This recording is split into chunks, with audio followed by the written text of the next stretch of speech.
Muy bienvenidos, queridos amigos, a Formación en la Tradición. Bienvenidos a esta humilde trinchera de Cristo Rey, bienvenidos a la contrarrevolución hispánica, bienvenidos a la resistencia católica. Esta semana hemos celebrado el 12º domingo después de Pentecostés, post-Pentecostés. 12º domingo después de Pentecostés. Las lecturas de la liturgia tradicional, de la misa tradicional de este domingo, son las siguientes.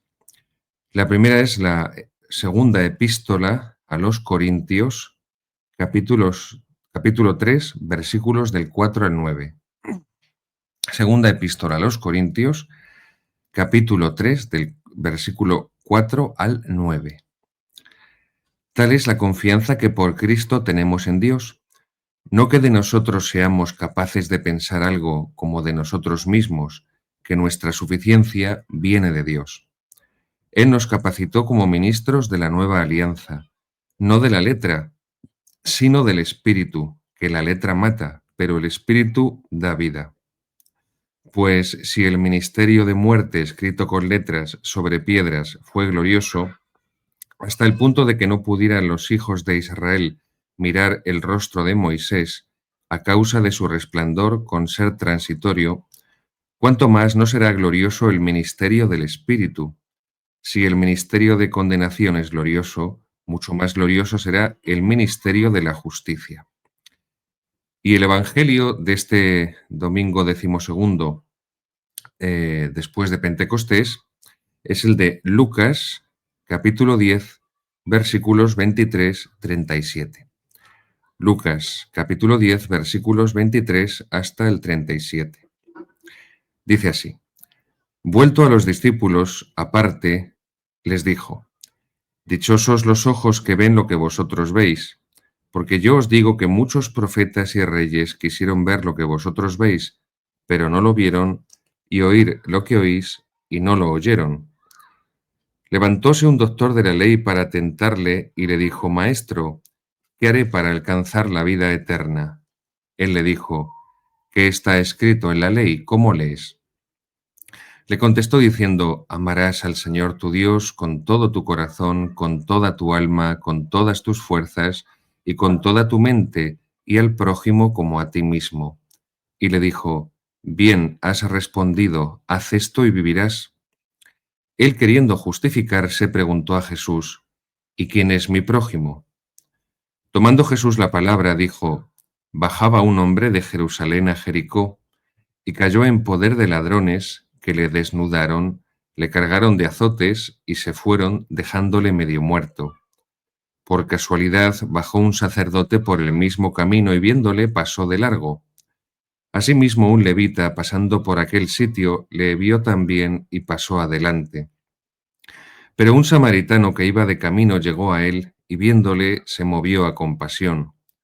Acercóse, le vendó las heridas, derramando en ellas aceite y vino, le hizo montar sobre su propia cabalgadura, le condujo al mesón y cuidó de él. A la mañana siguiente, sacando los 2 denarios, se los dio al mesonero y dijo: Cuida de él, y lo que gastes a la vuelta te lo pagaré. ¿Quién de estos 3 te parece haber sido prójimo de aquel que cayó en poder de ladrones? Él contestó: El que hizo con él misericordia. Le contestó Jesús: Vete y haz tú lo mismo. Bien, este es el Evangelio famosísimo del buen samaritano y los textos de San Agustín que nos sirven para iluminar, para profundizar en este Evangelio, son los que él escribe en torno a la virtud de la caridad, la virtud teologal, la virtud sobrenatural de la caridad. En la segunda sección del Catecismo de Monseñor Schneider todavía no hemos llegado a las virtudes teologales, estamos en las virtudes humanas, las virtudes naturales, cardinales, pero cuando las concluyamos, pues comenzaremos la explicación de las virtudes teologales y podremos también, de la mano del Catecismo de Monseñor Schneider, Credo, Compendio de la Fe Católica, profundizar en esta virtud caridad, de la caridad que es la forma de las virtudes, como dice Santo Tomás de Aquino en la Suma Teológica, la Secunda Secunde, forma virtutum, la forma de las virtudes. Y entonces San Agustín, en varios sermones, trata sobre la virtud de la caridad, sobre el mandamiento del amor que da Cristo. Y es interesante, porque la caridad es una virtud absolutamente desconocida en el mundo pagano, antiguo, grecorromano, y cualquier cosa que se le asemejara era considerada como una debilidad, como una muestra de debilidad.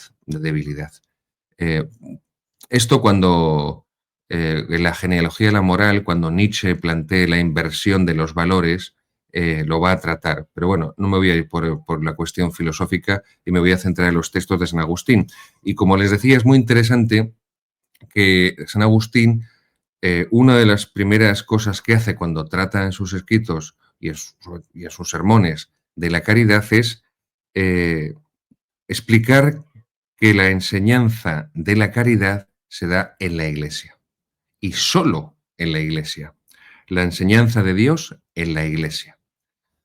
Dice San Agustín: he aquí lo que se aprende en esta casa de enseñanza, amar a Dios y amar al prójimo. Así designa Dios a la Iglesia, casa de enseñanza. La Iglesia tiene una función docente.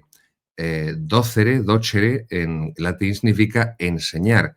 Esta es una de las tres principales misiones del orden sacerdotal, de los obispos y de los sacerdotes, la enseñanza, en lo que se conoce en terminología teológica canónica como el munus docendi. La Iglesia tiene la misión imperada por parte de su fundador, nuestro Señor Jesucristo, de la enseñanza. Id y enseñad a todas las gentes, enseñándoles a guardar todo lo que yo os he enseñado. Es importante detenernos aquí porque la Iglesia moderna tiene miedo a enseñar la doctrina de Jesucristo. Y hemos escuchado, y además con motivo de esta estupidez solemne que es la sinodalidad, esto de ponerse a la escucha. Después de Vaticano II, la Iglesia empezó a dialogar con el mundo. Después se pasó a la fase de escuchar al mundo y ahora estamos en la fase de seguir al mundo. Entonces, la misión de la Iglesia es la enseñanza y por eso el diálogo con los no creyentes, el diálogo con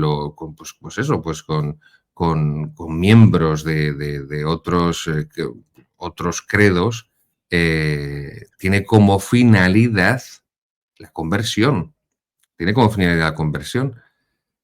Porque la Iglesia es la casa de la enseñanza de Dios, no de la enseñanza de unos pobres hombres que pueden ser más o menos inteligentes y pueden ser más o menos buenos maestros, buenos pedagogos.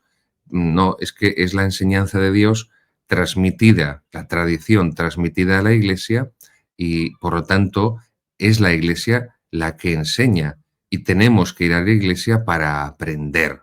A la Iglesia como institución para aprender. Es muy triste constatar, por ejemplo, que en gran parte de los seminarios actuales lo que se enseña son opiniones. No se enseña la fe de la Iglesia, no se enseña el magisterio de la Iglesia. No voy a dar nombres de seminarios, pero esto es algo que me han comunicado muchos sacerdotes y también seminaristas. Yo no he aprendido el magisterio de la Iglesia, yo no conozco el magisterio de la Iglesia. Me han dicho unos cuantos y por varios sitios del mundo, no solamente en España, también en Hispanoamérica, en Estados Unidos, en otros lugares. Después del Concilio Vaticano II, me decía un seminarista, en mi seminario lo que se aprendían eran opiniones de teólogos heréticos.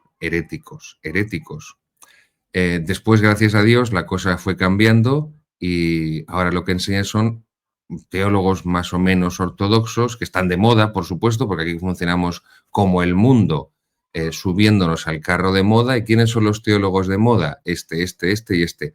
Santo Tomás de Aquino, como no es un teólogo de moda desde el Vaticano II, pues no se estudia prácticamente. San Agustín, San Buenaventura, como los grandes padres de la Iglesia, como no están de moda, por mucho que reclamen la patrística, pues no se estudian. Entonces me decía esto, en mi seminario ahora sí estudiamos y aprendemos las opiniones de teólogos más o menos ortodoxos, pero no dejan de ser opiniones y no conocemos el magisterio de la Iglesia. Y, por ejemplo, llega una asignatura moral, sacramentos, y estamos estudiando el manual de tal o cual teólogo y es la elaboración teológica de ese teólogo, pero los textos del magisterio de la Iglesia directamente no los estudiamos. Las encíclicas papales, por supuesto, las encíclicas papales anteriores al Vaticano II, esas no existen, esas no saben ni cómo se llaman ni a qué papa pertenecen. Ese magisterio es como si hubiera caducado, como si fuera un yogur. Pero incluso el magisterio moderno, tras el Vaticano II, no se estudia directamente en gran parte de seminarios y seminarios que no son, por lo general, heterodoxos o no demasiado heterodoxos o moderadamente, vamos a dejarlo ahí. Por ejemplo, la encíclica más importante del pontificado de Juan Pablo II, que es Veritatis Splendor de 1993, es la más importante. Y la segunda, Fides et Ratio, 1998. Y, por supuesto, el documento de Congregación para la Doctrina de la Fe, Dominus Jesus, del año, creo que es 2001, si no recuerdo mal. No se estudia directamente. El catecismo oficial de la Iglesia Católica, el catecismo de Juan Pablo II de 1992, no se estudia en los seminarios. No se estudia. Y debería ser básico, debería ser básico. El compendio lo mismo. Y esto es realmente un problema muy grande que tenemos, porque al final los sacerdotes, la formación que tienen está hecha de retazos, de pedazos, de piezas sueltas de un puzzle, porque eso no colabora, que hay una síntesis, que es la finalidad. La finalidad de los estudios eclesiásticos, aparte de conformar una mente teológica católica, es eso, una mente teológica católica, una mente teológica de la Iglesia. Difícilmente puedes conformar una mente teológica según la fe de la Iglesia cuando no conoces directamente los textos en los que la Iglesia ha expuesto su fe. Y esos textos privilegiados de la exposición de la tradición de la fe de la Iglesia son los concilios ecuménicos. Los concilios ecuménicos dogmáticos, claro, no existen tampoco. Solo existe el Vaticano II. El Vaticano II, que es el único que no es dogmático, de los 21 universales, parece que subsume, esto lo decía Benedicto XVI, parece que es un superdogma, fue la palabra que lo utilizó, y subsume, y por supuesto supera, todos los anteriores. Pero, por favor, no caigan en el error de pensar que en los seminarios actuales se estudia a Santo Tomás de Aquino. Esto es algo extrañísimo en muy pocos, pues a lo mejor en el seminario de la Fraternidad de San Pedro, de los movimientos, de las asociaciones tradicionalistas, por supuesto, de San Pío, de la Fraternidad de San Pío X, Instituto de Buen Pastor, Instituto de Cristo Rey, su muy eterno sacerdote. Algún profesor puede que lo cultive. Yo tuve muchísima suerte, fue una bendición divina que tuve un grandísimo profesor en Toledo, Eduardo Vadillo, catedrático, de teología, grandísimo tomista, y gracias a él descubrí a Santo Tomás de Aquino y estudié la Suma Teológica y estudié a los grandes comentadores de Santo Tomás y a los grandes filósofos tomistas, como Etienne Gilson, por ejemplo, como Cornelio Fabro, como Ignacio Andereggen, que todavía vive, pero porque tuve esa bendición divina de este profesor, pero en muchos lugares no la han tenido. Por eso, si alguno piensa a estas alturas que hay una formación tomista, en los seminarios, desengáñense, por favor. Y segundo, los sacerdotes no leen los textos de los concilios ecuménicos, no han leído los documentos del Concilio de Trento, ni del Vaticano I, ni los cánones del Concilio de Nicea, ni los de Calcedonia, ni los de Éfeso, ni los de no se tiene ese contacto directo y esto es muy grave. Por eso quería detenerme aquí y señalar esto, de que San Agustín, uno de los muchos nombres que utiliza para referirse a la Iglesia es el de la casa de la enseñanza. No puede encontrarse nadie igual a Dios para poder decir ama a Dios como amas a ese otro. En cambio, en cuanto al prójimo, se ha encontrado una regla que sirve porque se ha encontrado alguien igual a tu prójimo, a saber, tú mismo. Mírate a ti mismo y aprende el modo en el que has de amar al prójimo.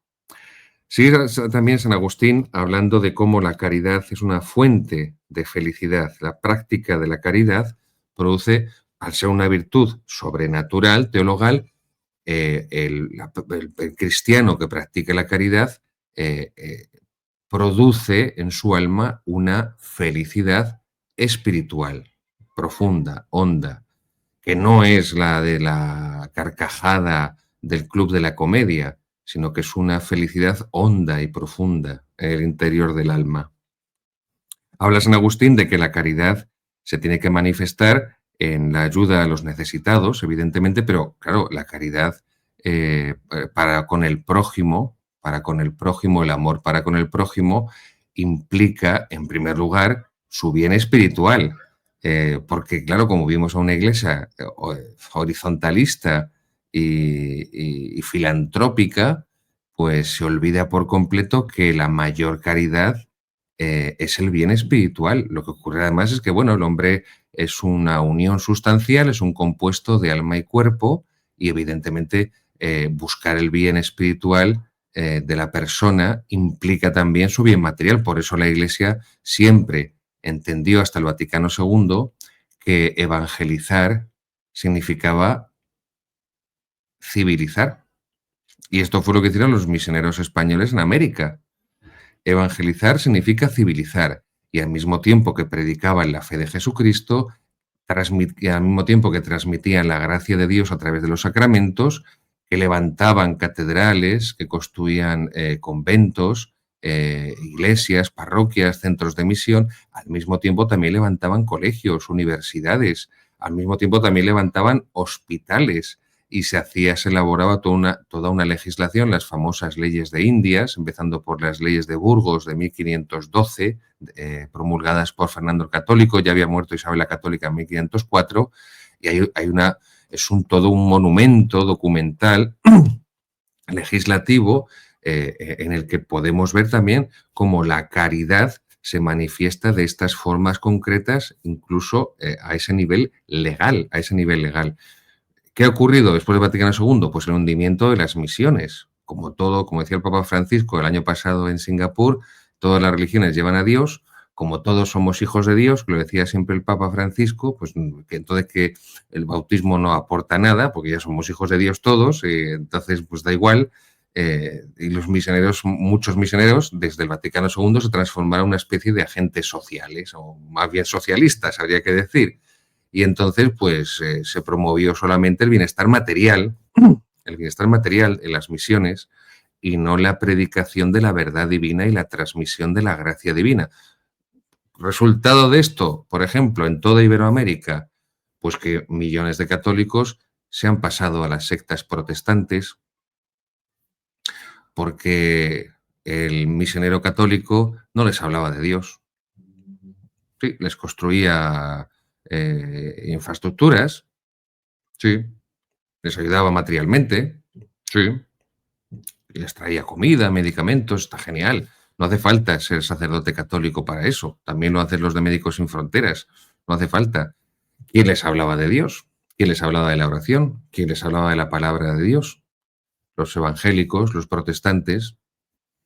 Y si muchos, además de esos fieles católicos, no tenían formación, no estaban bien evangelizados, bien catequizados, y encima el misionero se había hecho de la teología de la liberación y solo predicaba comunismo y que el infierno son los capitalistas y que el cielo, pues no sé, pues es la Unión Soviética, y cuando se hundió la Unión Soviética, pues el cielo será Cuba, Venezuela, Colombia, Chile, ¿no? Todos estos regímenes narcocomunistas. Y Pues hay mucha culpabilidad por parte de la Iglesia Católica en ese éxodo masivo de millones de católicos de Iberoamérica que se siguen pasando a las sectas protestantes.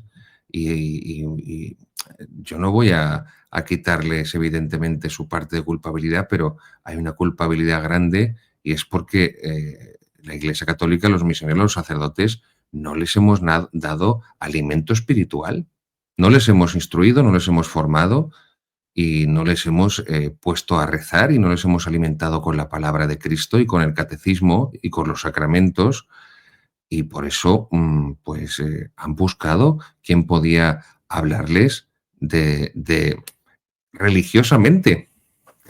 No sé, yo no soy sospechoso de amistad con el protestantismo y con los protestantes en todas sus ramas, pero reconozco que si el misionero católico pues vive como si Dios no existiera, como decía Hugo Grocio, et si Deus non daretur, como si Dios no existiera, y el evangélico, pues eso, me habla de la oración y de la palabra de Dios, pues mira, pues por lo menos el evangélico me está aportando algo espiritual, aunque esté equivocado, aunque sea un hereje, pero me está aportando algo espiritual porque el otro no me está aportando nada espiritual. Entonces, seamos conscientes de que la Iglesia es casa de enseñanza y que tenemos que estar bien formados, por eso es el motivo de estos programas, y que para practicar la caridad necesitamos primero conocer qué es la caridad y qué crea, o sea, cuál es el efecto de la caridad en cuanto a amor al prójimo en nuestra alma y cómo tiene ese fruto, que también lo dice San Pablo en la carta de los Gálatas cuando numera los frutos del Espíritu Santo y uno de ellos es la alegría, la alegría. Pues esto es lo que San Agustín nos dice al respecto de ese fruto de la caridad, de ese amor, del amor sobrenatural al prójimo en el alma. Insisto, caridad es amor sobrenatural, es virtud sobrenatural, es virtud teologal, no es la simple filantropía humana. ¿Mm? La solidaridad, que es una palabra que detesto, la solidaridad, por decirlo así con desenvoltura y sanfasón para hacerme comprender, vendría a ser lo siguiente, entiéndalo de una forma muy, muy resumida y muy sencilla. La solidaridad vendría a ser, te ayudo porque me das pena. Ya está. Te ayudo porque me das pena y porque si yo estuviera en tu lugar me gustaría que me ayudaran a mí. Yo no digo que esto esté mal, ¿eh? Pero desde luego esto es absolutamente insuficiente para un cristiano. Absolutamente insuficiente para un cristiano. Por eso, pues todos los ateos hablan tanto de la solidaridad, que no hace falta creer en Dios, no hace falta ser cristiano para practicar la solidaridad. Te ayudo porque me das pena y porque en tu lugar me gustaría que hicieran lo mismo conmigo. Esto también se puede tener con un perro, solidaridad, que te dé pena un perro que está en la calle muriéndose de hambre y que si fueras perro te gustaría que también te ayudaran a ti un humano. Sin embargo, la caridad, por el contrario, significa que hacemos el bien al prójimo por amor a Dios, por amor a Dios.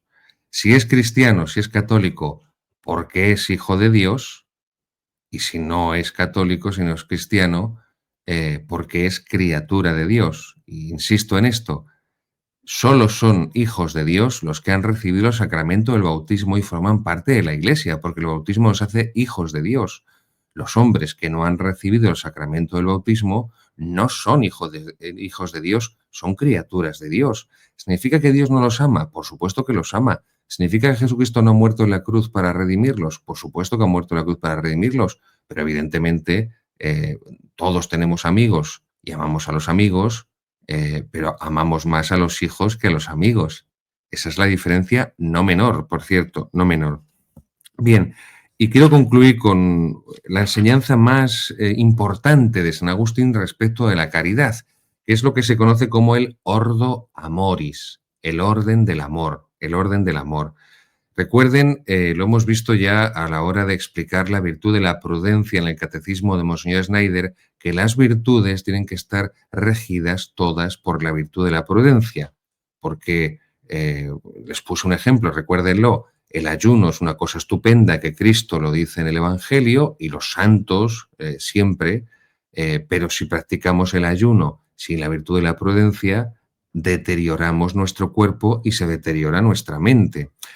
Practicar la caridad con el prójimo material, también espiritual, si se hace de forma imprudente, evidentemente se está practicando mal. Entonces es la prudencia la que rige la práctica de las virtudes. ¿Hacer ejercicio es algo bueno? Por supuesto que es algo bueno, saludable, pero si se hace demasiado, evidentemente, o se hace cuando no se debe, pues acarrea perjuicios, claro. Y podríamos seguir con tantas cosas. ¿El alcohol es malo? Por supuesto que no somos protestantes, pero si el consumo de alcohol no está regido por la virtud de la prudencia, pues evidentemente podemos caer en borracheras y en el alcoholismo. Eh, los ejemplos son innumerables. Creo que se me ha entendido bastante bien. Pues bien, San Agustín habla de ese ordo amoris, quédense con este concepto que es muy importante, ese orden del amor, y habla así. En su tratado sobre la doctrina cristiana, Y esto es muy importante también por la cuestión de la inmigración. ¿Por qué? Porque todos los países no pueden recibir un número indefinido, o mejor dicho, un número infinito de inmigrantes porque los recursos materiales son limitados. Ustedes no pueden meter a 30 personas en su casa porque no caben, porque no tendrían alimentos suficientes para darles de comer, porque si tienen un solo cuarto de baño para 30 personas, pues es complicado, es complicado. Entonces, a la hora de practicar la caridad material con el prójimo, tiene que haber también un ordo amoris, un orden del amor. Dice así San Agustín. Todos deben ser amados por igual, pero siendo así que no podemos aprovechar a todos, hemos de cuidar principalmente de aquellos que nos están más unidos, que están más cercanos, más próximos, es decir, más prójimo. El prójimo es el cercano, el próximo. Los más próximos, los más cercanos, son aquellos con los que primero debemos ejercer la caridad. No pudiendo socorrer a todos los hombres, debe servirte como de sorteo la forma en que las distintas personas te están unidas temporalmente. Es decir, tienes que hacer el bien primero, por ejemplo, a tus hijos antes que a tus vecinos. Por mucho que quieras a tus vecinos, o a algún compañero de trabajo, o de la universidad, o del colegio, me da igual. La caridad empieza por los más próximos, que son los más prójimos. De todos los que puedan disfrutar de Dios con nosotros, a unos los amamos y les ayudamos, y de los otros somos ayudados. Sin embargo, debemos desear que todos amen con nosotros a Dios, y fuere lo que fuere, o que nosotros les ayudemos a ellos, o que ellos nos ayuden a nosotros, todo ha de referirse a ese fin. Y dice esto San Agustín. El pecador, en cuanto pecador, no debe ser amado. Repito, de Doctrina Cristiana, libro 1, número 28. El pecador, en cuanto pecador, no debe ser amado. Claro, porque está metido en el pecado y por lo tanto está apartado, está lejos de Dios. Todos hemos escuchado, que también es de San Agustín, amar al pecado y odiar, amar al pecador, perdónenme, amar al pecador y odiar, rechazar el pecado. Sí, pero se ama al pecador para que se convierta. Recuerden lo que les he dicho antes, el diálogo con los que no creen en el Dios verdadero, Padre, Hijo y Espíritu Santo, la Santísima Trinidad, el diálogo tiene como fin la conversión. Y el amar al pecador tiene como fin que se convierta. Y por eso dice esto San Agustín, que al pecador, en cuanto que es pecador, en cuanto que está alejado de Dios, no debe ser amado. Que debe ser amado para que deje de serlo. Para que deje de serlo.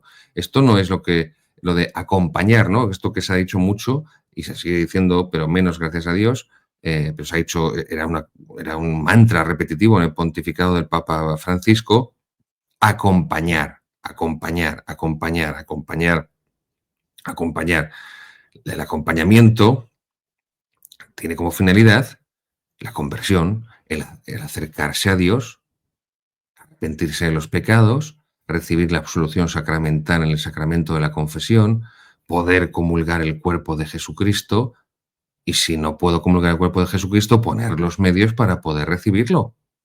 Pero esto es fundamental. Este es el ordo amoris, el orden de los amores, el orden de los amores. Y esto, si no lo tenemos presente, pues practicaremos la caridad mal. Y entonces será, en el fondo, un amor puramente humano, no un amor divino, sobrenatural, propio de la virtud sobrenatural, divina y teologal de la caridad. Y termina diciendo San Agustín que amar a Dios y amar al prójimo son dos preceptos distintos, son dos mandamientos diferentes. No podemos suplantar a Dios por el hombre. No podemos suplantar a Dios por el hombre, y esto es lo que se da actualmente con mucha frecuencia.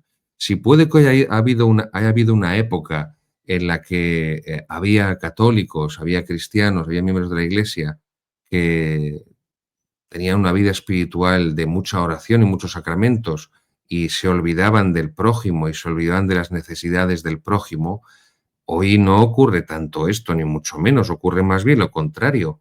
Ocurre que es la propia Iglesia la que está más preocupada, y por eso los discursos de tantos funcionarios eclesiásticos están más preocupada del bienestar material que de la salvación eterna del alma.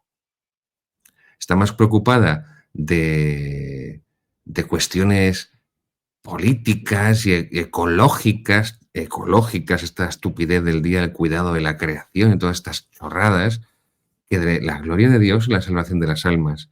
Por eso dice San Agustín: como la sustancia divina, como Dios, es tan excelente y superior a la naturaleza humana, el mandamiento de amar a Dios, el mandamiento de amar a Dios es distinto del de amar al prójimo. Dios nos concede su misericordia por su bondad y nosotros nos la concedemos mutuamente a unos a otros, pero en Dios. Esto es, Dios se compadece de nosotros para que nosotros podamos llegar a gozarle un día en el cielo, y nosotros nos compadecemos mutuamente unos a otros para poder gozar de Dios en el cielo.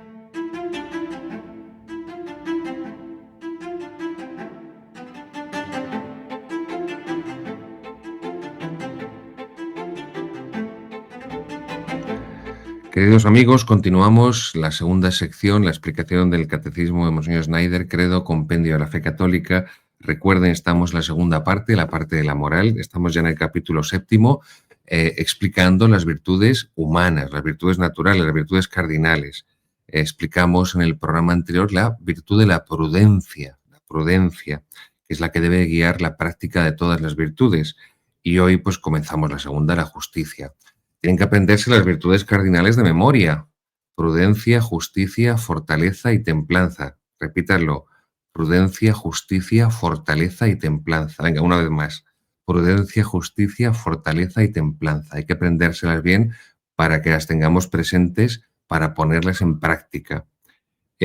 Hoy el catecismo, como insisto, nos explica Monseñor Schneider la virtud de la justicia, pero antes quería hacer una especie de, perdónenme que me tome esta libertad, de introducción a la virtud de la justicia. Bien, miren, esta es una obra de Platón, que es el volumen 4 de los Diálogos, que se conoce como la República. Y aquí Platón es donde habla, donde explica, donde expone las virtudes cardinales: prudencia, justicia, fortaleza y templanza. Recuerden que en el programa anterior les expliqué cómo esto, tal cual en Platón, pasa al catecismo católico a través de San Agustín. Son estas virtudes las que van a pasar al catecismo católico desde Platón a través de San Agustín, por medio de San Agustín. Y en esta obra, La República, Platón habla, al exponer estas 4 virtudes cardinales, y dice así respecto a la justicia, que es la armonía de las distintas partes del alma, es decir, es el resumen, el compendio de todas las virtudes. Y por eso lo que nos encontramos en la Sagrada Escritura acerca de la palabra justicia. O, por ejemplo, cuando se dice de San José que era un varón justo, o cuando se habla de los justos, se refiere a esto. El justo es un sinónimo del santo. Bueno, San José era un varón justo, era un varón santo. ¿Por qué era un varón santo? Porque las virtudes, sus virtudes, estaban resumidas, estaban unidas, aunadas, armonizadas en la virtud de la justicia. Y la virtud de la justicia implica la virtud de la religión, porque la virtud de la justicia para con Dios es la virtud de la religión. Con el primero con el que tenemos que practicar la virtud de la justicia es con Dios. Luego la justicia para con Dios, el ser justos para con Dios, que es el reconocer todo lo que le debemos a Dios, es la virtud de la religión. Si no somos justos con Dios, no tenemos la virtud de la justicia para con Dios, la virtud de la religión, no vamos a ser justos con los hombres. Esto es algo obvio. Si no practicamos lo importante, lo grande, pues lo pequeño no lo vamos a practicar. Por eso dice Cristo que el que es fiel en lo mucho es fiel en lo poco. Es fiel en lo poco. Dice también, los pone aquí Platón, cuando habla, por ejemplo, la prudencia, como ya les expliqué la semana pasada, la frónesis, así se dice en griego, la prudencia, la frónesis, es propia del entendimiento, es una virtud propia del entendimiento. Insisto por esto, porque es el entendimiento mediante la frónesis, la virtud de la prudencia, que tiene que determinar la práctica concreta de las virtudes. Sigue diciendo Platón, la templanza, llegaremos a ella, templanza en griego es sofrosine es la que ordena el apetito inferior de los hombres. La templanza a la hora de comer, a la hora de beber, a la hora de de practicar cualquier acción que produzca en el hombre un placer.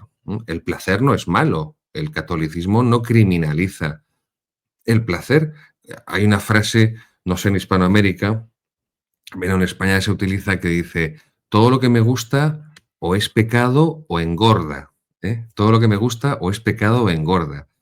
Parece que cualquier placer carnal fuera malo per se, por sí mismo, y no es esto. Dios ha querido que el hombre encuentre, por ejemplo, un placer en la comida. Incluso en materia de sexualidad, dentro, por supuesto, del sacramento del matrimonio, Dios ha querido que haya un placer carnal, lícito, incluso meritorio, santificador. Insisto, siempre santificado, bendecido previamente dentro del sacramento del matrimonio, que es donde se realiza el acto sexual de forma ordenada según los fines de Dios creador. Fuera de ahí se desnaturaliza por completo y acabamos, pues lo comemos hoy en día, pues en un mundo obsesionado con el sexo, que hipersexualiza ya incluso a los niños y los pervierte, y que es pues una fábrica de violadores y de pervertidos sexuales y de dementes.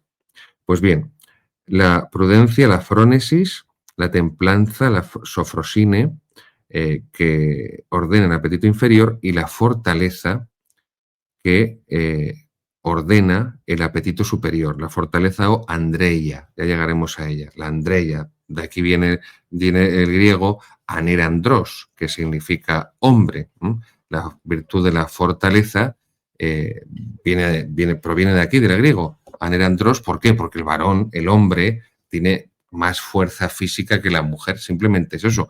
Ocurre igual en el latín, vir viri es hombre en latín, y de ahí procede la palabra virtus, de vir viri, porque virtus en latín virtud significa fuerza. La virtud es una fuerza para obrar, y por eso la virtud de la fortaleza es una fuerza, es la fortaleza, la fuerza para obrar el bien en positivo y en negativo para rechazar el mal. Pero insisto, no me voy a adelantar, simplemente esto es una introducción general a nivel filosófico, de ética filosófica, para que comprendamos también cómo la revelación de Dios sirve, pero mejor dicho, la filosofía humana, en este caso, pues un pagano, Platón del siglo IV, V antes de Cristo, pero cómo la revelación de Dios se ha servido de esta sabiduría humana filosófica. Recuerden la sentencia de Santo Tomás, la Suma Teológica: la gracia no anula la naturaleza, sino que la perfecciona. La fe presupone la razón. Si no hay razón, no hay racionalidad, no hay fe. Los perros no tienen fe porque no tienen un alma racional como nosotros. Y la gracia presupone la naturaleza. Luego, la gracia de Dios presupone ese conocimiento humano, incluso, insisto, aunque sea de un pagano, y por eso esas enseñanzas de este pagano, Platón, pasan al catecismo católico a través de San Agustín y nos sirven para comprender más hondamente lo que es la vida cristiana, insisto, que es una vida de virtudes, de la práctica de las virtudes, que son las que nos guían por el camino de la santidad. La santidad no es solamente una persona santa o una persona... Desengáñense, que con esto hay muchos equívocos. Desengáñense, por favor. La persona espiritual no es la persona que solo pasa mucho tiempo rezando. Una persona que supuestamente pasa mucho tiempo rezando no tiene necesariamente por qué ser espiritual. La persona espiritual, evidentemente, tiene una vida de oración profunda, rica, generosa, dentro de pues el estado de vida en el que se encuentra y dentro de las obligaciones que tiene. Pues una madre que tiene hijos pequeños, pues le costará tiempo y poder ponerse a rezar con calma, evidentemente, porque tiene muchos quehaceres, o un padre de familia que tiene un trabajo que le implica muchas horas, muchos días. Pero evidentemente esa vida de oración tiene que materializarse, tiene que encarnarse en una vida de virtudes, es decir, no una vida de virtud, de amor de la virtud por la virtud, sino esa vida de oración se manifiesta, se encarna en una vida de imitación de Jesucristo, que es el modelo de todas las virtudes. Y por eso, insisto, cuando se va a estudiar en un proceso de beatificación si una persona ha sido o no ha sido santa, si ha vivido santamente, se estudian positio super virtutum, se estudian sus virtudes, cómo ha practicado las virtudes, primero las cardinales, prudencia, justicia, fortaleza, templanza, luego las teologales, fe, esperanza, caridad, y todas las virtudes que proceden a su vez de ellas. Bien, nos dice Monseñor Schneider respecto a la virtud de la justicia. Número 200, segunda parte, pregunta número 200. ¿Qué es la justicia? Y nos dice, es la virtud moral que dispone a la voluntad para dar a cada uno lo que le corresponde. Y cita el Evangelio de San Juan, capítulo 7, versículo 24. No juzguéis por las apariencias, sino juzgad con recto juicio.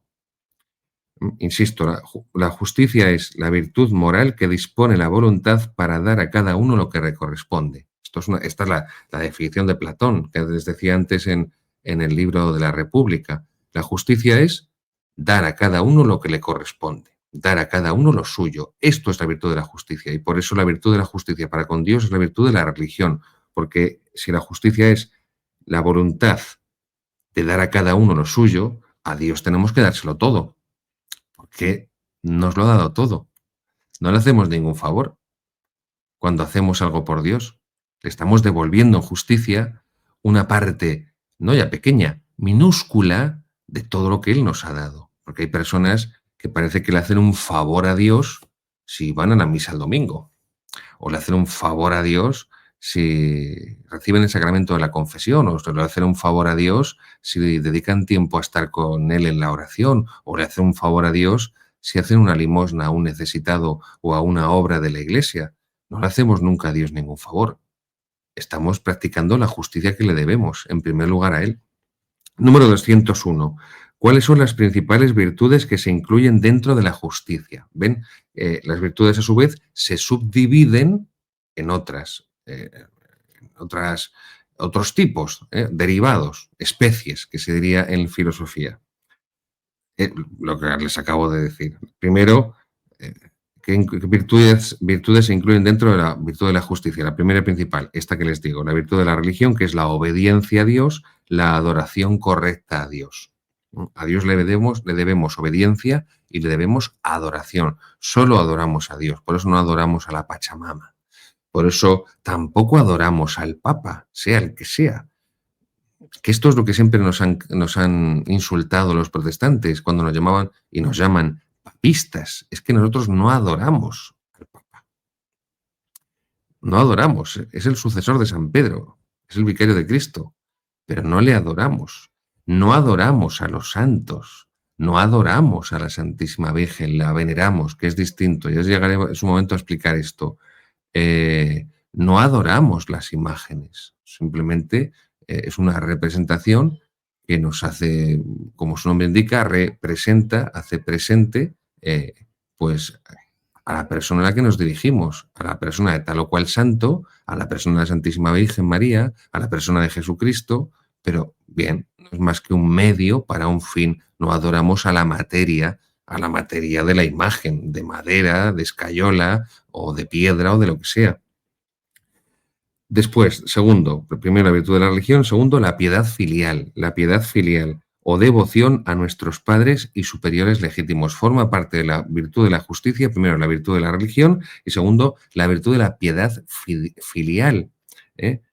La devoción, el cariño que le debemos a nuestros padres y superiores legítimos. Lo que les decía en la sección primera, comentando el Evangelio con los textos de San Agustín, el ordo amoris, el orden de la caridad, el orden del amor. Tenemos que amar primero a los más prójimos y los más prójimos y los más próximos, pues son nuestros padres.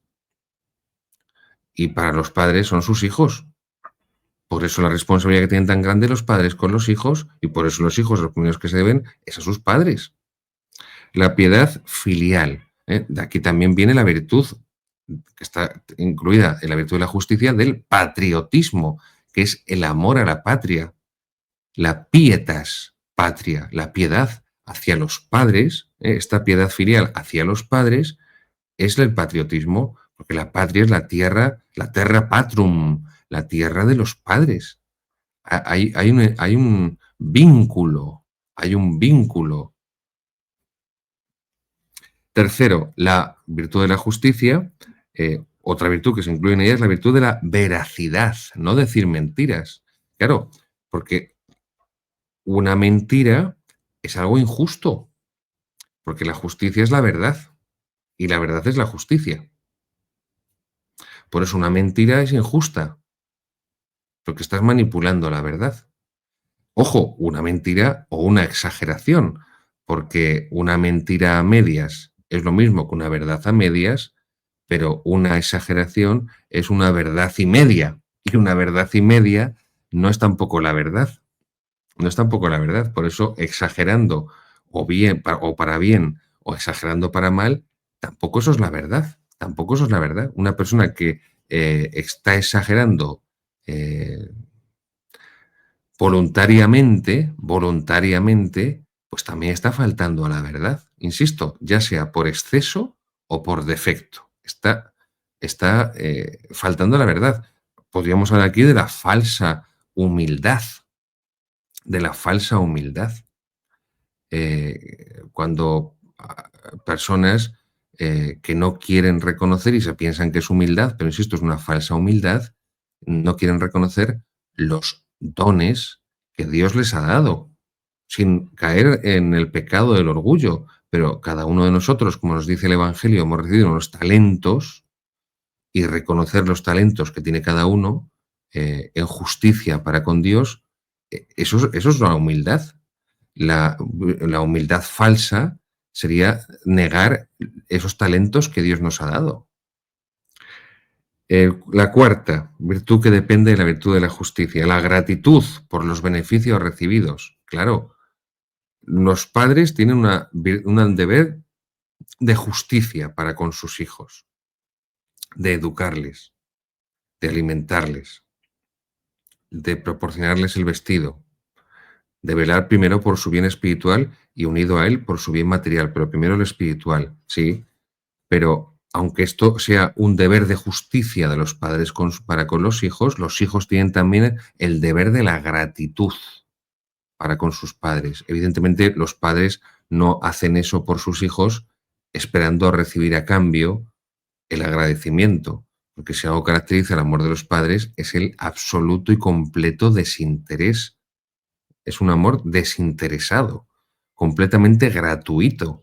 Pero que sea un amor gratuito el de los padres hacia los hijos no significa que los hijos no tengan un deber de gratitud para con sus padres, porque algo que hiere profundamente el corazón de unos padres es contemplar la ingratitud de sus hijos, que sus hijos no valoren en justicia, no valoren justamente el sacrificio que sus padres hacen por ellos, el trabajo que sus padres hacen para sacarlos adelante. Por eso está unida la virtud de la justicia, la virtud de la gratitud.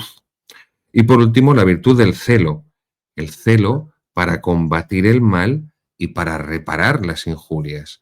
Cuando se hace el mal, cuando se ofende a Dios, por ejemplo, con la blasfemia, cuando se hace el mal a las personas, no es justo quedarse cruzado de brazos.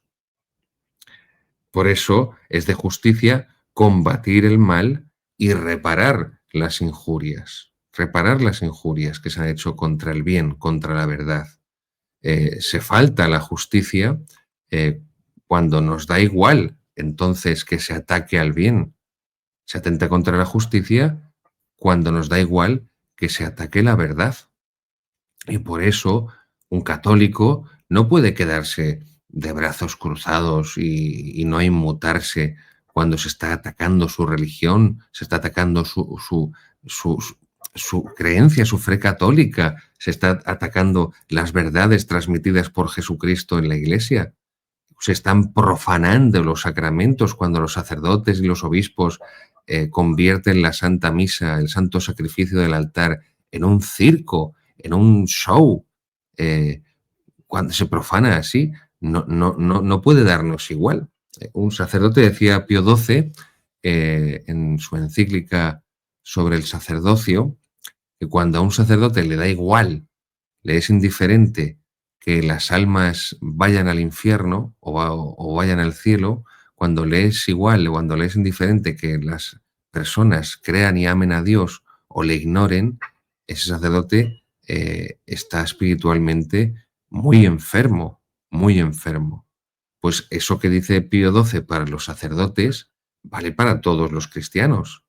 No nos puede dar igual que las personas amen a Dios y le conozcan, que no le amen y no le conozcan, que vivan en gracia, en amistad con Dios o no, que vayan al infierno condenados porque viven en pecado mortal o que vayan al cielo y se salven eternamente. No nos puede dar exactamente igual. Y esto también forma parte del celo de la virtud de la justicia. Por eso se habla en las vidas de los santos de ese celo apostólico. Por ejemplo, San Francisco Javier, el patrono de las misiones, de ese celo apostólico que le empujó a llegar pues, a Japón, a la India, para llevar la verdad de Jesucristo y la gracia de Jesucristo. Número 202. ¿Cómo podemos pecar contra la justicia? Primero ha empezado Monseñor Schneider explicando qué es la justicia. Después, las distintas virtudes que están relacionadas con la justicia. Son virtudes derivadas. Y por último, nos está explicando ahora cómo se peca contra la justicia, qué es lo que se opone a la justicia. Y empieza a explicarlo. Primero, la justicia conmutativa. ¿Qué es esto de la justicia conmutativa? Cuando se daña la vida, la libertad de las personas, el honor, la propiedad privada, cuando no se pagan las deudas que se deben, el engaño, la usura, el robo. Se peca contra la justicia conmutativa cuando no se da al prójimo lo que se le debe. Recuerda la definición de justicia de Platón que pasa el Catecismo Católico a través de San Agustín. La justicia es dar a cada uno lo suyo, dar a cada uno lo que le corresponde. Cuando no damos a cada uno lo suyo, lo que le corresponde, pecamos contra la virtud de la justicia, contra la justicia conmutativa, cuando hacemos, cuando hablamos mal del prójimo, cuando difamamos al prójimo, cuando hacemos juicios temerarios del prójimo, estamos dañando su reputación, estamos dañando su honor.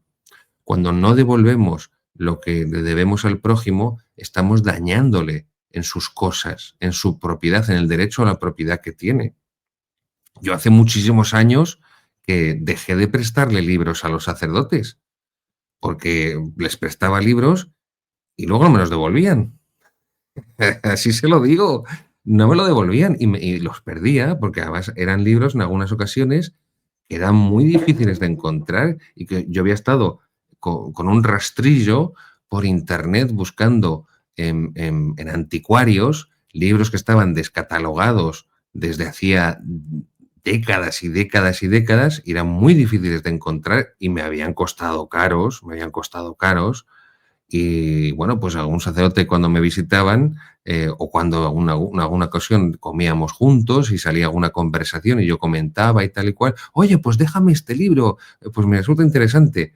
Y luego pues pasaba el tiempo, oye, que el libro este, sí, es que me mandaron a otra parroquia, recuérdalo. Y claro, pues cuando hice la mudanza lo metí en una caja y no sé dónde estará. Y esto me ha pasado ya con unos cuantos sacerdotes y al final dejé de prestar los libros a ninguno, a nadie, porque me acababa quedando sin ellos. Pues también esto es pecar contra la justicia.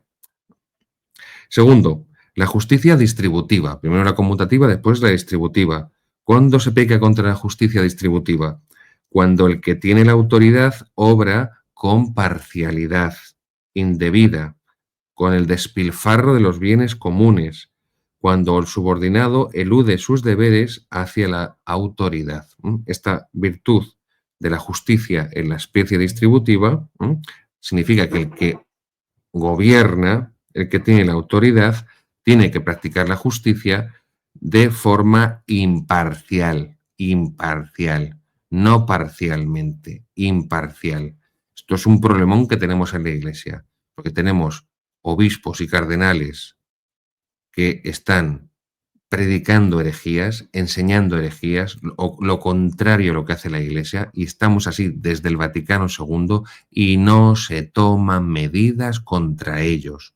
Nunca se toman medida contra los herejes, cardenales que profanan la Eucaristía porque se la inventan, no lo hacen según el rito nuevo, estoy hablando de nuevo, eh, cardenales y obispos que se públicamente apoyan la homosexualidad, que incluso que públicamente intentan justificar la eutanasia y el aborto, aunque sea con la boca pequeña, pero también, por supuesto, métodos anticonceptivos artificiales y tantas otras cosas, y no se toman nunca medidas contra ellos. No se tomaron con Pablo VI, no se tomaron con Juan Pablo II, no se tomaron con Benedicto XVI y mucho me temo que tampoco Leo XIV va a ir por esa senda. No se toman medidas contra los que públicamente en la Iglesia, sucesores de los apóstoles, obispos, cardenales, el Senado del Papa, propagan herejías. Y esto es muy grave, porque es una falta a la justicia tremenda, porque justicia y misericordia no se oponen. No tenemos que elegir, no tenemos que ceder a ese sofisma, porque es un sofisma, de ¿Dios es justo o es misericordioso? No, no se trata de elegir, no se trata de oponer. Dios es justo y por eso es misericordioso. Dios es justo y por eso es misericordioso. No hagan como los protestantes. María es virgen o es madre. La Iglesia es santa o es pecadora. La fe o las obras. La escritura o la tradición. No, nada de conjunción adversativa o, sino conjunción copulativa y. Esto es lo que diferencia el catolicismo del protestantismo, la conjunción copulativa y. María, virgen y madre, fe y obras, escritura y tradición. La Iglesia es santa, pero formada por pecadores.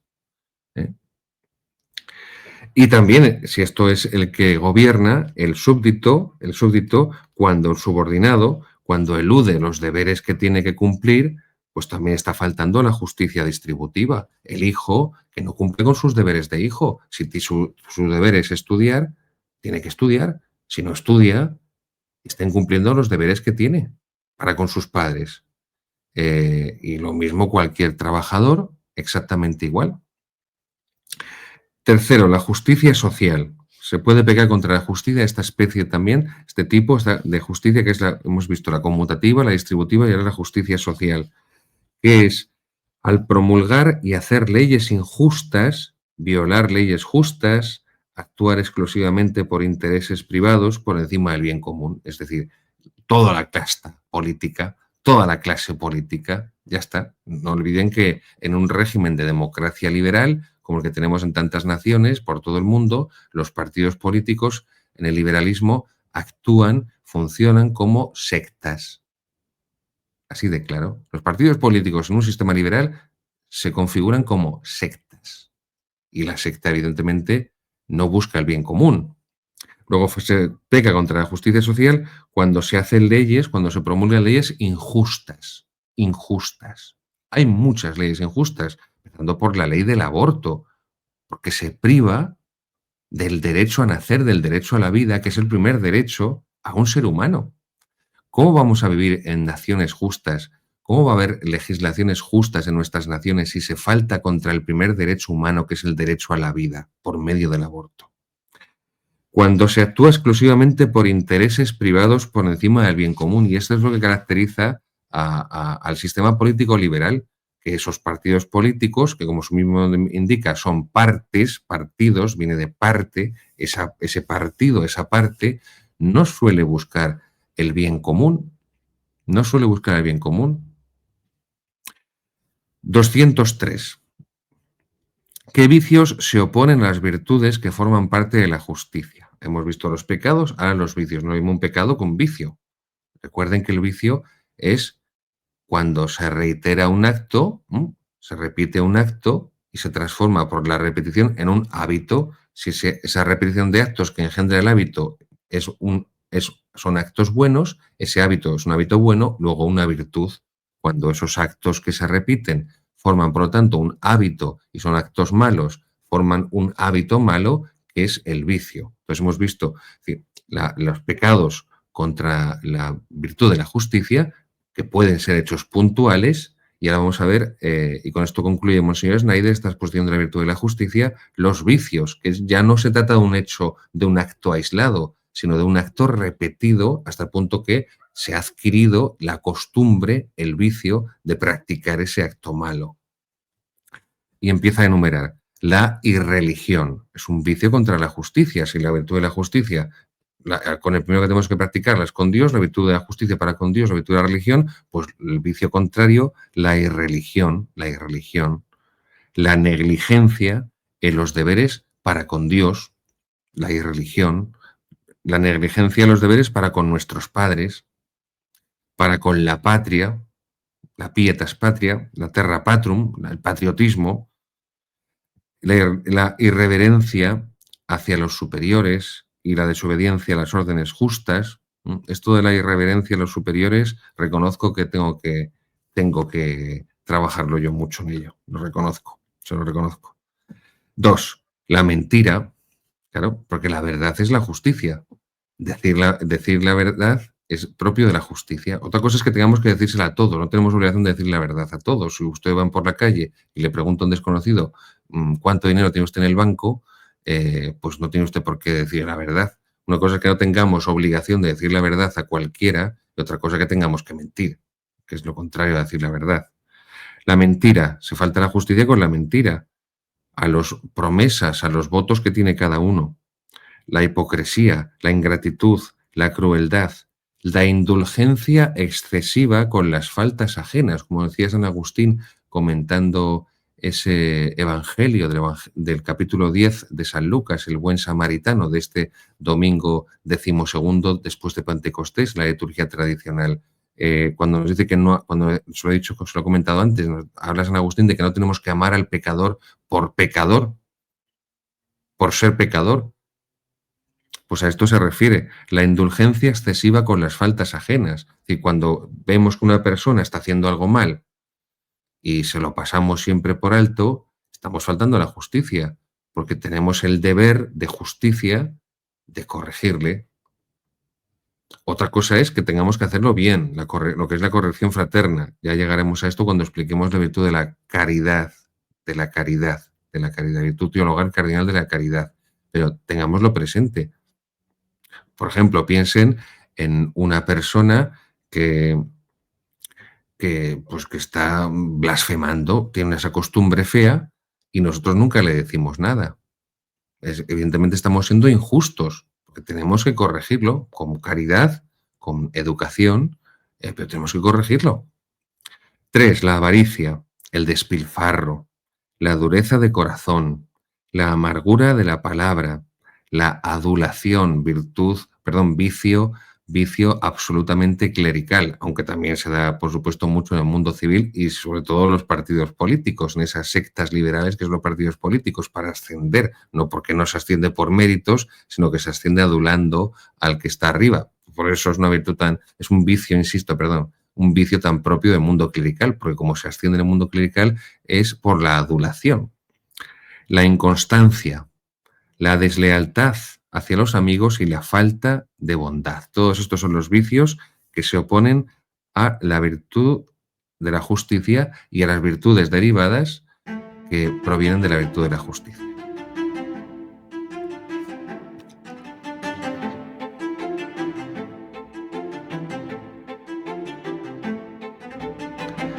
Queridos amigos, comenzamos la tercera sección de formación en la tradición con la historia de la teología católica. Seguimos con el ciclo de catequesis, de audiencias generales, se dice las dos formas, del Papa Benedicto XVI, sobre los santos padres, sobre los padres de la Iglesia, los primeros teólogos de la Iglesia católica.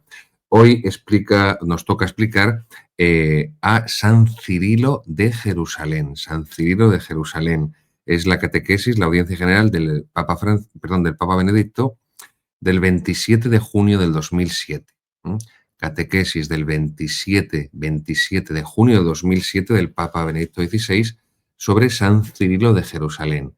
Y nos dice Benedicto que San Cirilo nació hacia el año 315, comienzos del siglo IV, hacia el año 315 en Jerusalén, que recibió una óptima formación literaria, es decir, humanística, que constituyó la base de su cultura eclesiástica centrada en el estudio de la Biblia. Esto es algo que, por desgracia, se ha perdido en los seminarios desde el Vaticano II. La formación humanística, la formación a las humanidades, no solamente se ha perdido a nivel de la secundaria, a nivel incluso universitario, pues, por ejemplo, piensen en asignaturas propiamente humanísticas, en carreras como Derecho, que pues están reduciendo a la mínima expresión. Por ejemplo, pienso en la carrera de Derecho.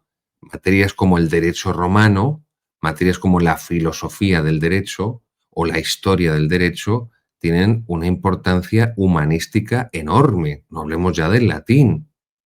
Hablemos ya del latín.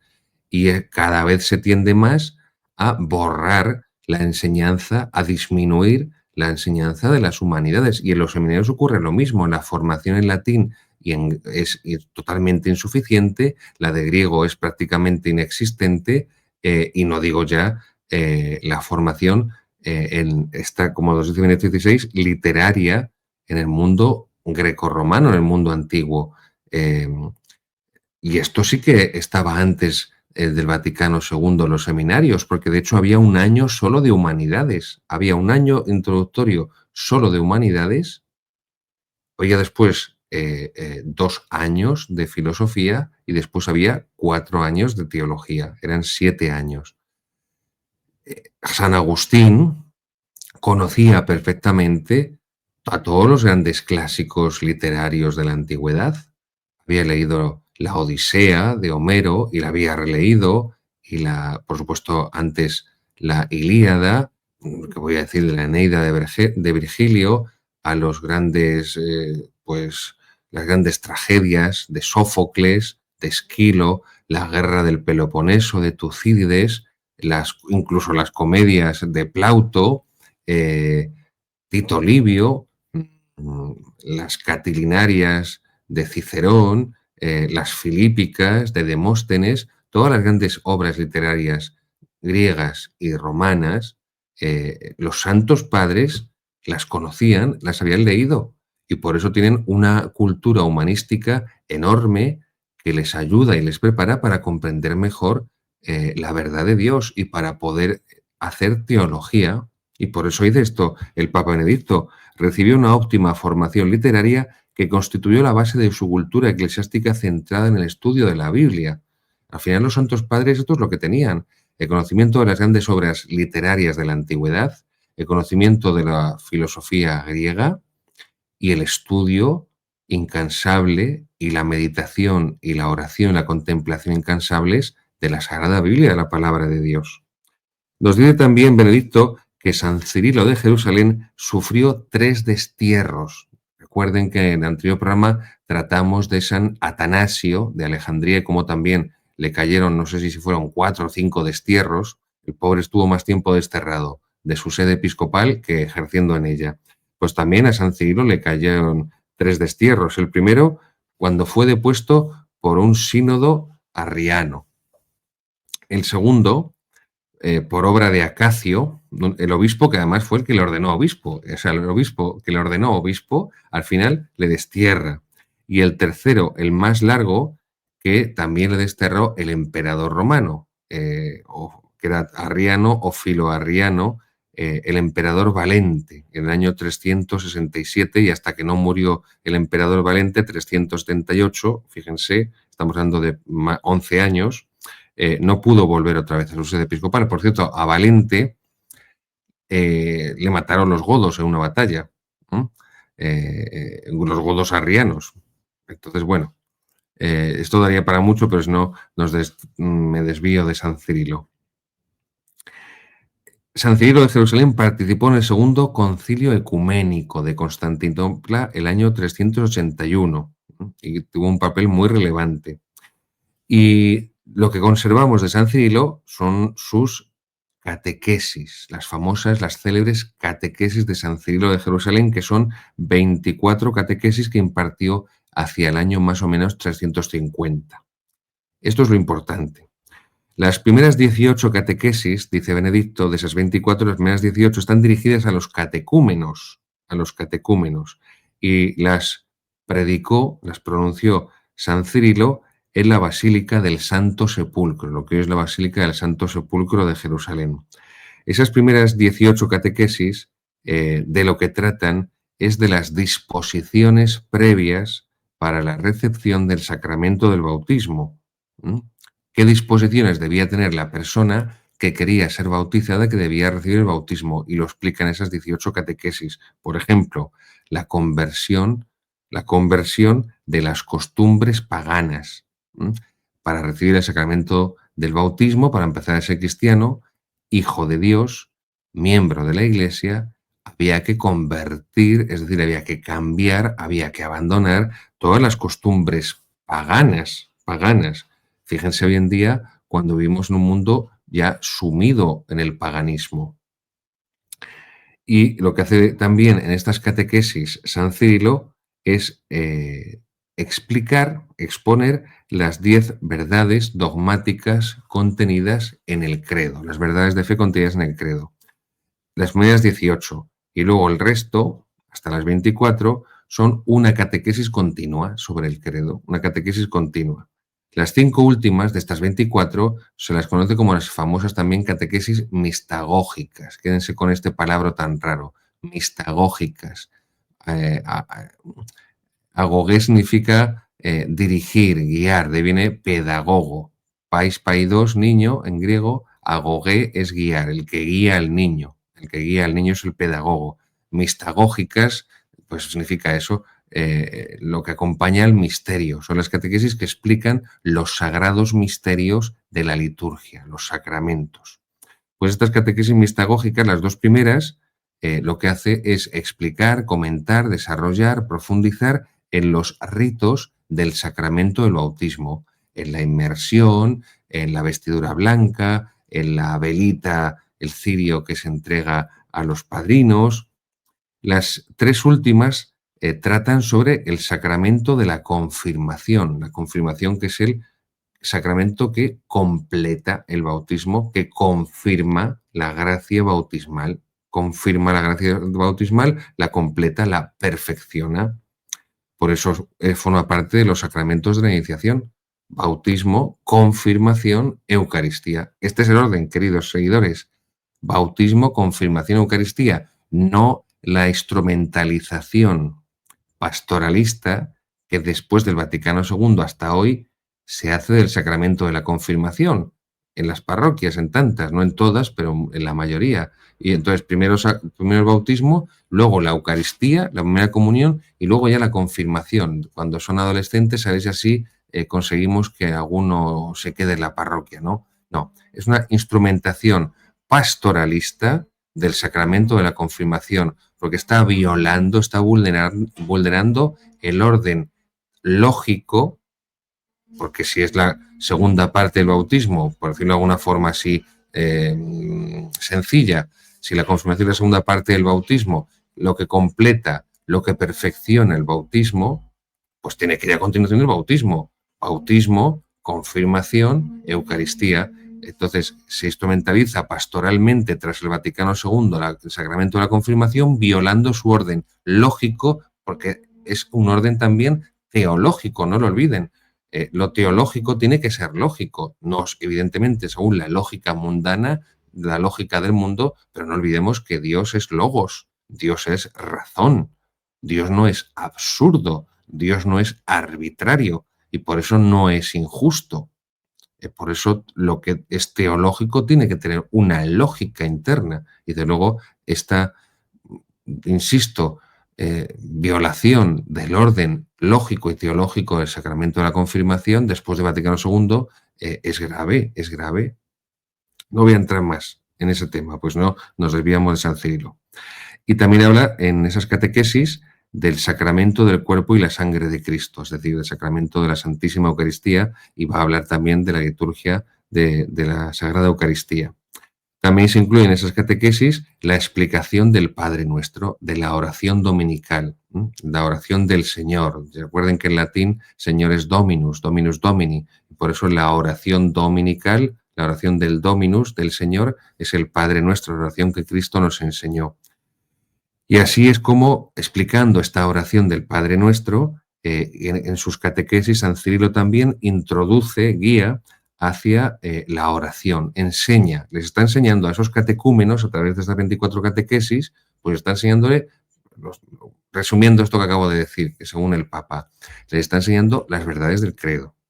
Le está enseñando con esas catequesis mistagógicas los misterios, los ritos de la Sagrada Liturgia. Y le está enseñando, por último, a rezar.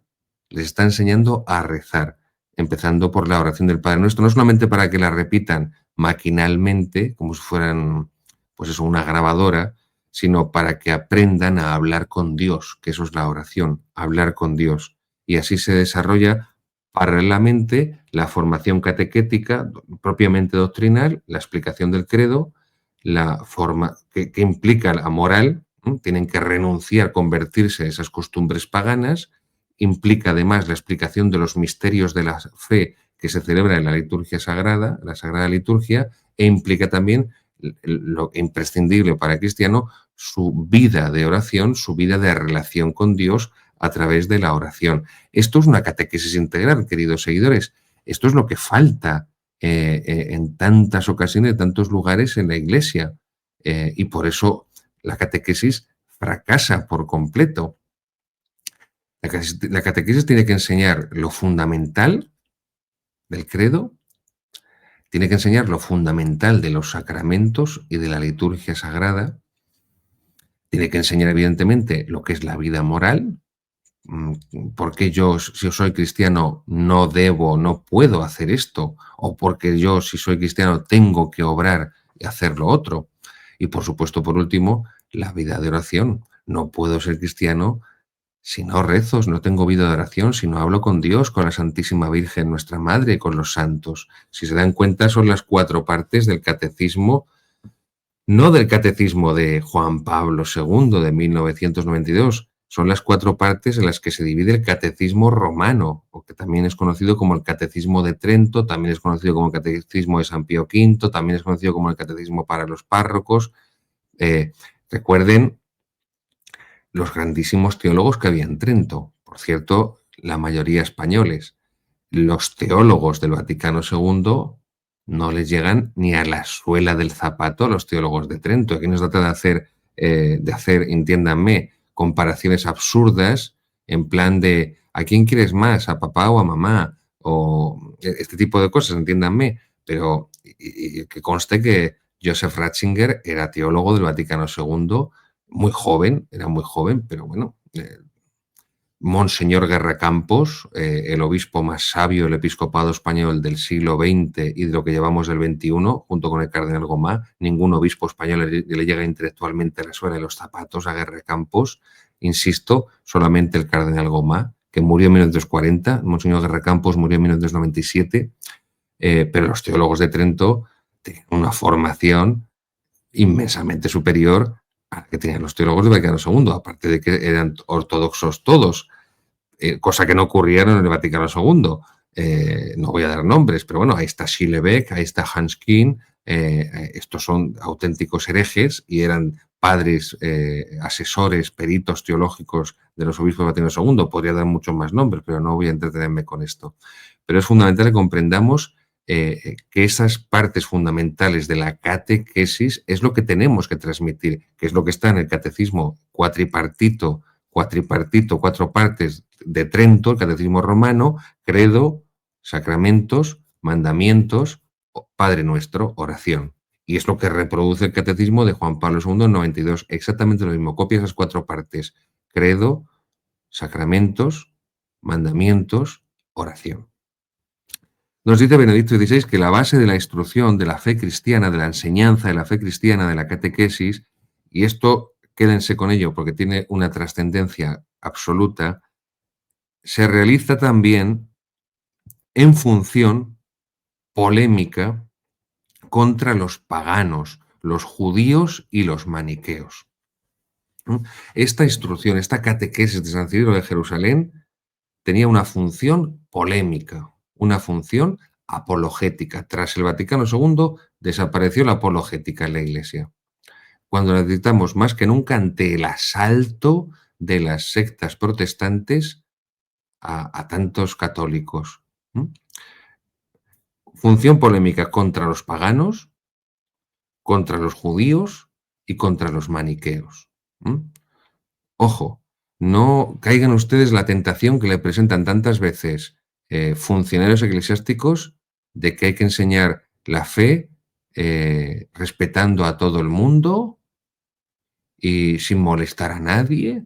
No, se respeta a las personas, no se respeta a las ideas. A las ideas equivocadas, a las ideas falsas, a las falsas religiones, a las falsas filosofías, a las falsas teologías, no se le debe ningún respeto porque son falsas, porque son erróneas. Se respeta a la persona individual, pero no a la idea falsa. Y por eso las catequesis de San Cirilo de Jerusalén, y esto le honra mucho a Benedicto XVI que lo reconociera, porque se silencia por completo, tenían un tono polémico, de ataque, de defensa, apologético, contra los enemigos de la fe, insisto, paganos, judíos y maniqueos. Tengamos esto muy claro, tengamos esto clarísimo. Si a ustedes, queridos seguidores, ven que van a atacar a sus hijos o a su esposo o a su esposa, le defienden si es necesario por la violencia. Pues no digo que tengamos que defender la fe, entiéndanme, de manera violenta, cuando es atacada violentamente por los enemigos de Jesucristo, pero desde luego tiene que haber una proporcionalidad. Al que viene a atacarnos con un tanque, no podemos atacarle con una pistolita de agua. Entonces, los santos padres se enfrentaron a todos los enemigos del cristianismo con sus mismas armas y en sus mismos términos. Por ejemplo, Tertuliano, que también lo explicamos ya en su día, Tertuliano sí que les insulta a los paganos, a los judíos, a los maniqueos. Es verdad que Tertuliano no es santo, es escritor eclesiástico, no se le ha reconocido, no se le ha canonizado. Es verdad también, todo hay que decirlo. pero que no se andaban con paños calientes, quiero decir, que cuando amamos algo nos tomamos muy en serio defenderlo por los medios lícitos, por supuesto siempre, pero cuando es atacado, defenderlo siempre. Los argumentos que usa San Cirilo de Jerusalén en sus catequesis están tomados del cumplimiento de las profecías del Antiguo Testamento. Claro, quiere hacer comprender a los neófitos, a los catecúmenos, que el Antiguo Testamento se cumple, florece, culmina en el Nuevo. Y por eso, insisto una vez más, esa expresión Jean Danielou parece que la inventó este cardenal jesuita que murió en un prostíbulo. No voy a entrar de las versiones de por qué estaba allí, que se le llevó la comunión y la confesión a la prostituta. En fin, la cuestión es que Jean Danielou, el pobre, murió en un prostíbulo. Es verdad que no era un hereje, bueno, tenía cosas, depende del día, ¿no? Danielou depende del día, era progresista, un día era progresista, otro día era conservador, depende de cómo le diera el aire, el pobre. Pero bueno, esto es lo que hay. Este término absurdo que parece que lo acuña él de el judeocristianismo, la visión judeocristiana. No, esto es una expresión que ningún santo padre, ningún padre de la Iglesia utilizó nunca jamás, ni aparece en ni uno solo de los textos de todos los padres de la Iglesia. No, porque el Antiguo Testamento culmina en el Nuevo. Y por eso el Nuevo subsume al Antiguo. Y por eso la Sagrada Biblia tiene unido el Antiguo y el Nuevo Testamento. No podemos hablar de judeocristianismo porque es falso completamente, porque parece que el cristianismo es un añadido al judaísmo, como si echáramos ketchup a las patatas, perdónenme fritas, perdónenme que ponga un ejemplo tan chabacano, pero es que tú le echas ketchup o mayonesa o lo que sea, o cualquier salsa, barbacoa o chimichurri o mostaza o lo que sea, es un añadido. Sí, le da mucho más sabor, por supuesto, pero el Nuevo Testamento no es un añadido al Antiguo Testamento. El cristianismo no es un añadido al judaísmo, no. El judaísmo es una falsa religión, es una falsa religión. No creen en Dios, Padre, Hijo y Espíritu Santo, la Santísima Trinidad. Es una religión falsa. ¿Por qué? Porque ya se ha culminado y se ha completado la revelación. Dios ha enviado a su Hijo y el Espíritu Santo. Entonces, no hay judeocristianismo. Hay los que han sido infieles a la vocación de Dios, que son los judíos, el pueblo elegido, y por eso San Pablo se va a los gentiles cuando le rechazan los judíos, y está la religión verdadera, la plenitud de la revelación, que es Jesucristo, Señor nuestro. Tengamos esto muy, muy claro, ¿eh? Porque hay muchos curas y obispos y cardenales estúpidos que no tienen ni idea de teología y que han oído o han leído en unos apuntes cuando eran seminaristas o a otro iluminado funcionario eclesiástico decir esto del judeo-cristianismo y se ponen a repetirlo como papagayos sin pararse a pensar. Y esto también les pasa a los periodistas, incluidos los católicos, periodistas católicos, docentes de universidad y de instituto de secundaria también católicos, yo lo he visto, un catedrático de historia medieval de una universidad española, muy prestigiosa y que es un pedazo de historiador de la Edad Media, pero habla del judeocristianismo. Hombre, no, esto no es. Bueno, pues el conjunto de las homilías, de las catequesis de San Cirilo de Jerusalén es una formación sistemática, insisto, como dice Benedicto, pero no solo para recibir el sacramento del bautismo, ese es el fin inmediato. Por eso hablaba Benedicto XVI de una catequesis continua, y por eso lo que hace las catequesis de San Cirilo es enseñar en la liturgia, en la Sagrada Liturgia, cómo se pertenece a la Iglesia, cómo se vive en la Iglesia, en esa escuela de enseñanza que decía San Agustín, cómo la Iglesia en su seno da a luz al cristiano, forma al cristiano, alimenta al cristiano, procura el crecimiento del cristiano. Entonces, desde el punto de vista doctrinal, estas catequesis de San Cirilo lo que expresan es una verdad o mejor dicho, la verdad sinfónica de la religión católica. Y por eso ahora cita Benedicto XVI a San Agustín, en el famoso tratado de catequesis de San Agustín, de Catequizandis Rudibus, la catequesis para los rudos o para los brutos, se podría traducir así, sobre la catequesis a los brutos, y nos dice que el Nuevo Testamento se manifiesta en el Antiguo. Claro, todas las profecías del Antiguo Testamento, todas esas profecías sobre Jesucristo del Antiguo Testamento, lo que están haciendo es manifestar el Nuevo, manifestar el Nuevo. Y el cumplimiento de todas las profecías del Antiguo Testamento en el Nuevo, lo que hace es completarlo, culminarlo y manifestar que esas profecías son verdaderas. Por eso es tan importante que comprendamos la unidad de la Sagrada Escritura, la unidad de la Sagrada Biblia que se configura con el Antiguo y el Nuevo Testamento, y por tanto solo cabe hablar de religión cristiana, de religión católica, no de judeocristianismo, insisto, que eso se lo han inventado la Nouvelle Théologie, la teología nueva, se lo inventó en los años a finales de los 40, menos de los 50, y luego ya se puso de moda a partir de los 60 con el Vaticano II hasta hoy, pero que nunca jamás se ha utilizado ese término ni por ningún padre de la Iglesia, ni por ningún gran teólogo de la Edad Media, ni por ningún gran escolástico, jamás, nunca. Y por último, las catequesis del Concilio de Jerusalén constituyen también una enseñanza que nos lleva a descubrir los misterios encerrados en la Sagrada Liturgia. El misterio de Dios está encerrado en la Sagrada Liturgia. La liturgia es un misterio, porque es la celebración del misterio de Cristo. Y nos lleva a la liturgia, nos conduce a contemplar el misterio de Cristo.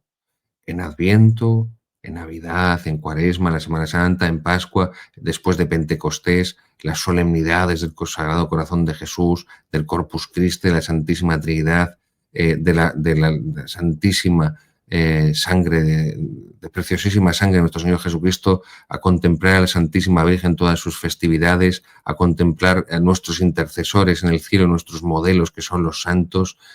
La Sagrada Liturgia es la contemplación del misterio de Cristo en todas sus facetas. Y por eso se repite todos los días, todos los años los mismos misterios, porque no dejamos de profundizar en ellos, no dejamos de alimentarnos de ellos. Y por eso el rito nos lleva al misterio. De modo que la liturgia nueva, la misa nueva, cuando elimina tantos ritos de la tradición litúrgica de la Iglesia, de la misa tradicional, está dañando, está empequeñeciendo, está debilitando el sentido de misterio de la Sagrada Liturgia. Y es lo que, por desgracia, vemos en la misa nueva. Y yo he tenido que celebrar la misa nueva 15 años. Hablo con conocimiento de causa. El sentido de misterio es mucho más patente en la misa tradicional que en la misa nueva. Insisto, lo que siempre les digo, yo no niego, por supuesto, la validez de la misa nueva. Insisto, he tenido que celebrarla 15 años, cuando estaba en las parroquias. Ya desde que dejé de estar en parroquias, celebro misa tradicional solo. Pero, ¿está el sentido de misterio en la misa nueva? Sí, pero muy disminuido, muy disminuido. Está mucho más presente en la misa tradicional, y esto te lo reconoce cualquier fiel que va a la misa tradicional y va a la misa nueva, y se da cuenta enseguida. No digo ya sacerdotes, el sacerdote que descubre la misa tradicional se da cuenta del sentido de misterio mucho más rico que de la misa, que hay en la misa tradicional respecto a la misa nueva. Y digo misterio, y ahí está también el sentido de lo sagrado. El sentido sagrado, el sentido sacral, está mucho más presente en la misa tradicional que en la misa nueva.